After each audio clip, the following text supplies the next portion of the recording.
Good afternoon, everybody, and welcome along to this LinkedIn Live with me, Justin York, where today I'm going to be talking about the unofficial data ecosystem and why it gets created. This is often because the formal data ecosystem, all those processes and official things that we create, are not fully understood. And because people don't understand them, and whether it's the purpose of them or what their responsibility is within it, whatever that is, they don't stop working because the job still needs to be done.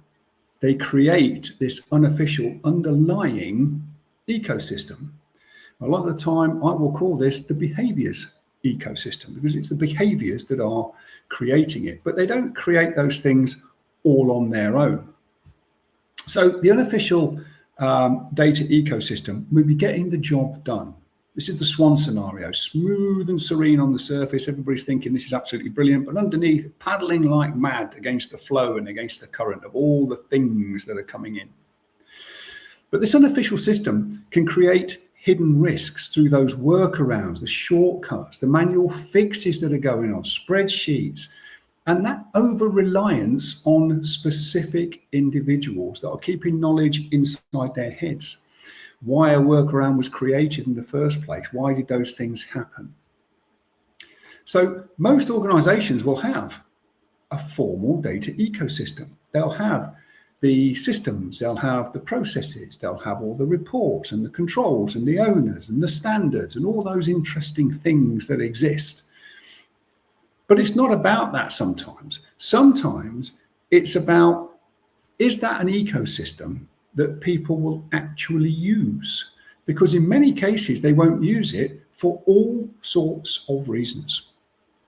That could be the official route is just too slow. It's too cumbersome. It's unclear. We don't know who we're going to contact. We don't understand what the escalation routes are. Well, maybe things are unreliable. Maybe they're not getting any feedback. When they talk to people about these things, they don't actually get any feedback. Nothing comes back to them. And if nothing comes back to you, you stop bothering to report stuff. And so they create this other route. They create this new way of doing things. This is not because they're trying to create risk. They probably don't even know they are creating risk. They are doing this because they need to get the job done. So what do we mean by this data ecosystem, the official data ecosystem? Well, it's the 6 things I always talk about. So we talk about what have you got? Think big chunks of data, HR, finance, logistics, procurement. We could break that down a little bit more because if we think about HR, we might think about executives' personal data, employee personal data, and maybe third-party contractor personal data. So we're thinking about fairly big chunks of data because within that, things like address and name and stuff like that will just apply anyway to all of those things. And then we have to think about where is it? So in the olden days, and I talk about the olden days because I got into this over 40 years ago, everything used to exist in individual systems. So if you had an HR system, and it wasn't on paper, it existed in a single system. Finance was in a single system. And as we move through the 90s and all that kind of stuff, we started to join things together.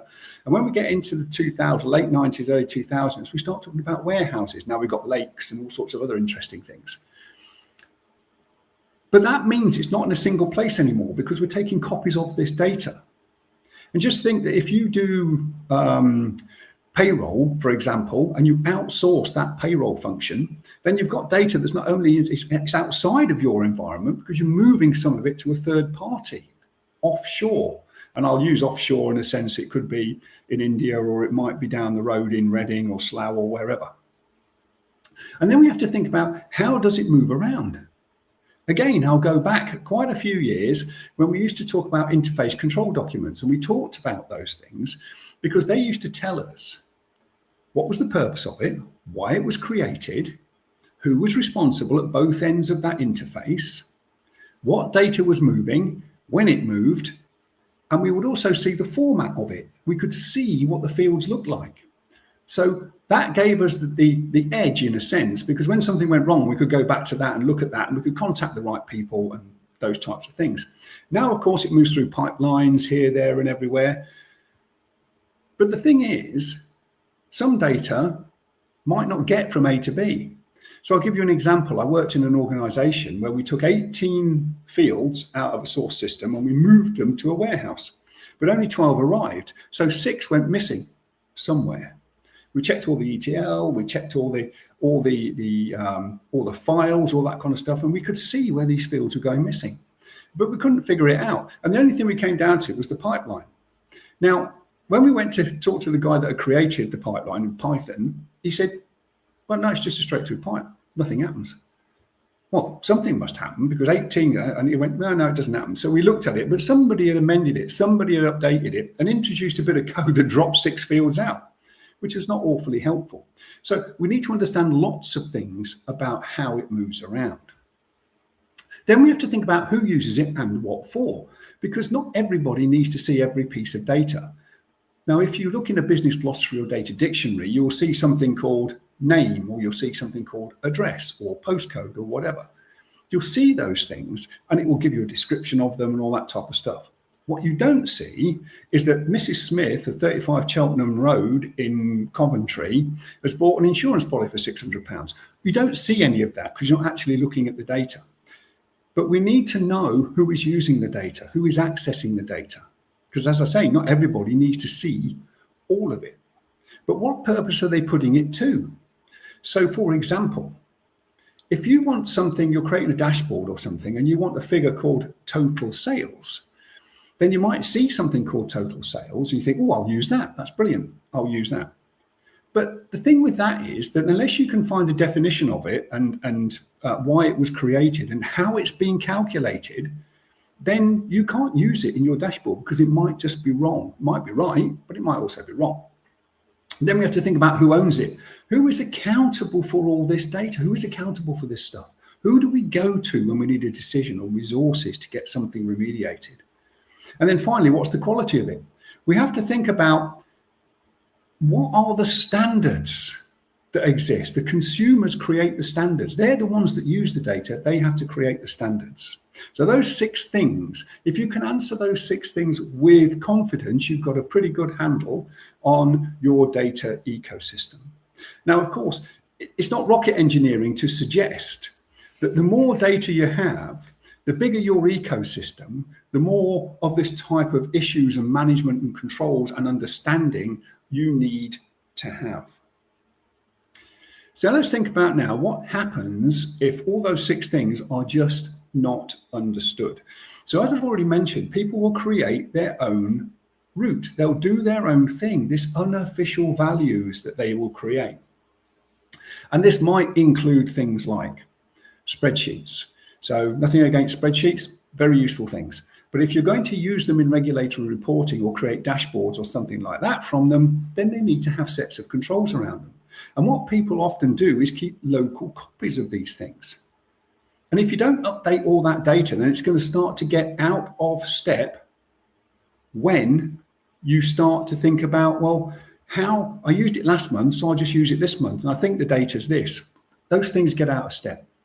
We have the manual fixes. These manual fixes that we have, these things happen, recurring issues. People might report them, but they will only keep reporting them if they get some feedback about them. If they don't get any feedback about them and what's happening to them, they will stop reporting them. They'll just keep fixing them. There'll be the shortcuts and workarounds that exist. I'll give you an example of this. I worked for an organization in London, and they're a fairly big organization. They had offices in Bristol and Manchester. And there was a workaround that came out of the London office, and it managed to migrate to Bristol and Manchester. But the interesting thing is that when you talk to Bristol and Manchester, they're using it slightly different. They have enhanced it slightly for their own use. So now we're not even using the same workaround. We've got 3 different ones. So all of these things create problems. And we have this sort of informal knowledge that exists in people's heads. Why it was created, what do we do with a certain thing, how does a particular thing work, who do we talk to? That's all informal knowledge. If it's not documented and written down, that person leaves or gets very ill or whatever, that knowledge is gone. And so we end up with lots of things, but this unofficial ecosystem sits beneath your formal data ecosystem. And it's usually powered by what I said at the beginning, we call the behaviors ecosystem. Now that's all fine, but then why is it that leaders often do not see it? And that's because they're not close enough to the work. It's not their operational reality. They sit in their ivory towers or wherever they are, but they're quite divorced from the actual stuff that's going on the ground. So they're not that close to it. The work's still getting done. They're still getting their reports. They're still getting their ad hoc requests that they put in every 5 minutes. They're still getting, the customers are still coming in. They're not getting any complaints. So everything's still going all right. So why would they think that there's a problem? Decisions still get made, except the decisions might be being made on sets of data that have been created out of some local copied spreadsheets, in which case they might be a bit iffy, those decisions, but they're still getting made. So leaders are saying, well, we're still making decisions, everything's fine. So therefore, the leaders assume that everything is absolutely fine. But just because you've not seen the data issues doesn't mean that the risk isn't there. It doesn't mean that those data issues don't exist. So I've worked in many places where I've talked to people about data quality. And I talked to one person and he said, well, this is just a waste of time. As an executive, it's just a waste of time profiling data. You don't see any issues, so there can't be anything wrong with it. And we said, well, how do you know? He said, well, because I don't see any issues. I said, yeah, but that's a guess. That's just a guess. I says, if we profile the data and we find no issues and everything's 98% or whatever as you think it is, then you can be the first one to say, I told you so. And my response to that will be, yes, but at least you know now because it's been tested. There's been some science behind it, some rigor behind it. So now we know because we've tested it, not because we're guessing.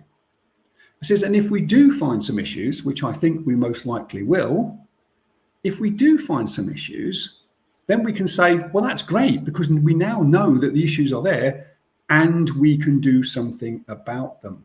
So that is really quite important for people to understand. So we then have to think about this. People are creating these unofficial routes.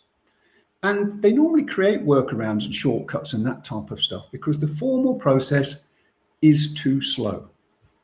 So the formal process is in place, of course, because what we want to do is if there is an issue, we want to be able to track back and see where things have gone wrong because we know how the formal process works. As soon as you create a workaround because that formal process is too slow, we then have this sort of side process going around it. And unless we ask the right person on the right day the right question, we won't know about that workaround. There'll be too much pressure on people. People are trying to do a lot more. They're trying to do it quicker, but they're trying to do it with less. So that's really difficult for them and it creates a huge amount of pressure. As I've already alluded to, you might find that issues are just not acted on. So typically people will report something and they expect to get some feedback. If they don't get anything back, they might report it again, still get nothing back. They might report it again, get nothing back. They'll just stop reporting it. 3 is even, I mean, that's probably being a bit optimistic. But if they get nothing back, they will not keep reporting those things. Because what's the point? If nobody's doing anything, I'll just keep doing my manual fix. I'll just keep doing my workaround because nobody's doing anything, nobody cares, so I'll just do what I like. They may fear blame or criticism if they try and raise issues. There's this thing about psychological safety. People have to feel safe enough to be able to raise things without getting the blame, without getting criticized, without having to fix it for themselves, even if it's something that they haven't created. And for most things, they just see no better option. The best option, of course, is to follow the process and just slow things down. Now, that all works very well, but when we're trying to do all this extra work and we've got AI driving things and everybody wants everything faster and you must have instant return on investment and all that type of thing, it's really difficult to follow a process that's not working very well. So in these cases, it's really important for us to understand that sometimes change is not welcomed. So when I first joined the Army, 1977, I went to my first operational unit in 1979. And I was working in inventory management. It was all on paper in those days. And I saw an improvement I thought we could make. And so I went to the boss and said, look, I found come up with this great improvement. There's me being keen and all that kind of thing. And he says, if I want your opinion, I'll rattle your cage. And you sort of go, oh, that's interesting. Because the way that it was done was the way they've always done it, or the way he had created it. He didn't want the criticism. He didn't want it changing. Just do as you're told. Now, what I did then, as you move through the process, you get more and more responsibility. So what I did then was I adopted a slightly different principle. And my slightly different principle was that if somebody had an idea, they bring it to me and we sit down, we go through it. And we say, right, okay, that's fine. So if it looks viable on paper, we'd say, right, okay, great. We'll run that for a month and we'll see what happens. And if it all works out and it saves us time, or it's more efficient, or whatever it is, then we adopt it because it works. That's great. Sometimes they will come to me with an idea that's absolutely fine. It's a great idea, but we might not be able to do it because there's other constraints that they don't know about.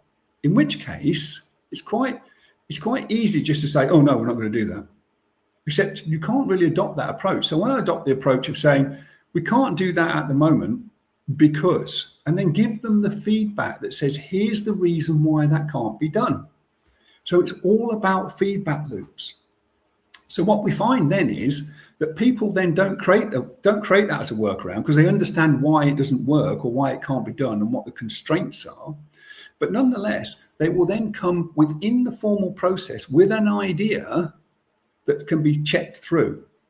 So we're cutting out these workarounds and shortcuts just by being open and accepting the fact that there is always things wrong somewhere. So when things are tested and they're listened to, these people are listened to, then it reduces the need for them to create workarounds. So there's no point in just saying, stop doing that, because they're not going to do that. As soon as you walk away, they'll just keep doing it. Follow the process. Well, we've already touched on the idea that the process is too slow. It's cumbersome. It's not reliable. So they won't do that. That's not how it's supposed to work. Yep, you're quite right. That's not how it's supposed to work. But that's not the point. The point is that's how it does work. Their operational reality is telling you that that is how it works. And therefore, they're not going to follow all the stuff that you're talking about. They're just not going to do that. So when we try and stop things, it has an opposite effect, because what we need to do, people will just go back to it. They will keep finding another way. Even if they do stop doing that, they'll create something new, another way of doing this. All very interesting stuff. They'll just create something different. So the point is, you can't remove a workaround until you understand what the job is that it's doing, or the gap it's filling. Because when you understand that, you can go and investigate it, and you can say, right, we've got a piece of the official process that doesn't work effectively. And why doesn't it work effectively? So then we can look at that thing and say, right, so this workaround is speeding something up because it cuts a step out. Can we afford to lose that step permanently? If we can, then we can do that, and then we can just integrate the workaround. The other thing is that when you investigate something, you might find that you can't fix it immediately. It might take 6 months. It could be a system change. It could be all sorts of things. So I say, yeah, we're on it, but we can't fix it for 6 months until software release 83 comes out, or whatever it is. But in the meantime, here is the official documented workaround that you are to use. Now, it might be their unofficial workaround that we have now documented and made formal. And then once we get the software release come out, then we will remove that workaround, because the process will now work much more effectively. So that's all very nice, but we need to do something practical. What can we actually do? So when we come across a workaround, as we think about this investigation we need to do, we need to uncover, what is it trying to achieve? And for some people, it might just be making something a little bit quicker, not filling in a particular field. I had that working with some aircraft engineers, and we saw a pattern where everything was other as the fault, and then in the text box it was XXX, because somebody had worked out that other was at the top of the drop-down list, and XXX meant you only had to put 3 characters in, which is great. So they all started to use that, which is fine for them. That saves them a huge amount of time of actually typing in what the fault is and all that kind of stuff. However, somebody else, second line, the next day has to spend an hour going back and trying to find out what it was. So they save themselves a couple of minutes, they lose an hour. Think about that. If you extrapolate the numbers, how much time could be lost. So when we find out what it is that it's trying to achieve, we then need to understand, why doesn't that work in the formal process? Because there must be something that isn't working. Then we need to investigate the issues that sit behind this. So is it a system problem? Is it a process problem? Is it an ownership thing? Or is it a leadership thing?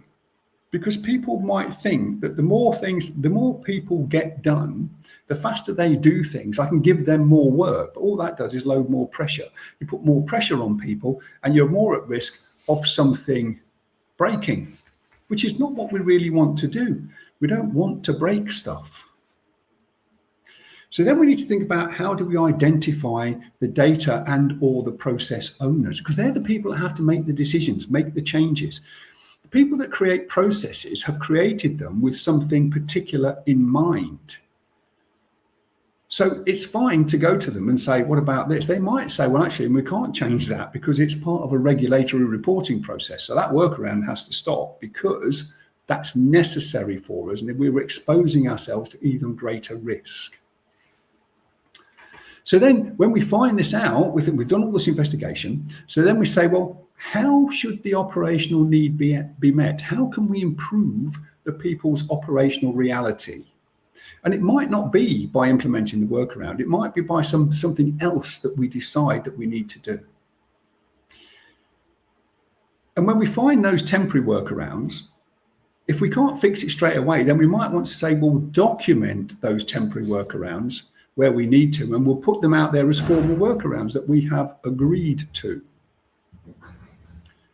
Then we need to go along, we need to fix the root cause. We need to fix the actual problem that exists, because if we don't do that, we're just going to keep going round and round and round and round and round again. And then when we've done all that, we then have to monitor it. Now, we might not be able to see in the data whether or not this is happening. So some people actually have to go out and talk to people and see what's happening in the real world.